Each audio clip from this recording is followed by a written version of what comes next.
everyone, this is Debbie from Project 39 and I am making some cards.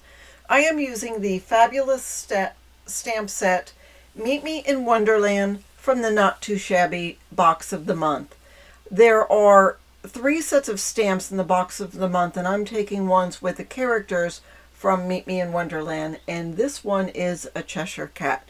The fun thing about this is you can color it whatever color you want. I'm choosing to do sort of a khaki color on the face, but the body is going to have a teal and turquoise. Well, a teal turquoise and then a bright green contrasting color, just because these are fun colors and I like the combination. So I just put some darker color on the outside, some lighter color on the inside, and you'll be able to see the detail when I show you the card at the end, along with the other ones I made. And then I outlined it with a dark gray just so you don't see if I've missed any spots. And then I fussy cut it out, and it's a pretty easy fussy cut, and I'm done with that. So as soon as I'm done cutting it, I will go ahead and a corresponding distress ink. This one I used was Twisted Citron. I'm taking a piece of low-tack tape and putting it across about the center of the card and inking up the ink tool, and I'm starting from the inside and then I go out. So I'm starting from right where the tape is and then just go out in a circle. It doesn't take very much just to get some color.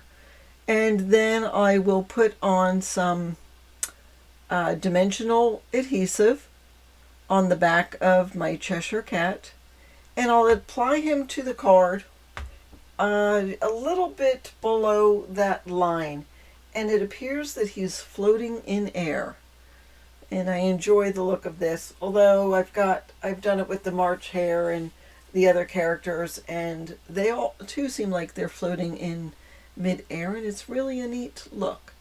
I've taken some gems from my stash.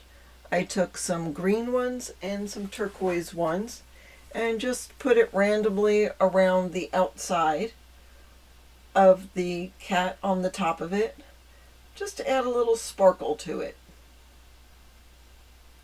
And then after that, I'm going to take this part of the card, which measures 3.5 by 4 3/4, and I'm going to put them on a green background, which measures 4 by 5 1/4. And of course my card size is 4 1/4 by 5 1/2.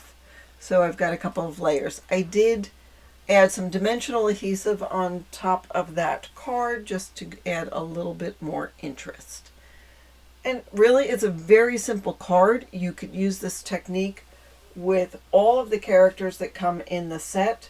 You could even use the fabulous sentiments inside.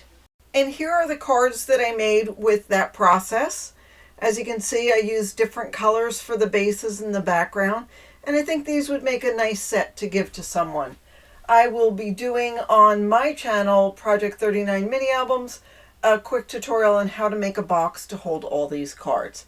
There will be a link in the description box below on where you can purchase this fabulous stamp set. That's what I have for you today. I hope you enjoyed this quick tutorial. Thank you so much for watching and have a fabulous day.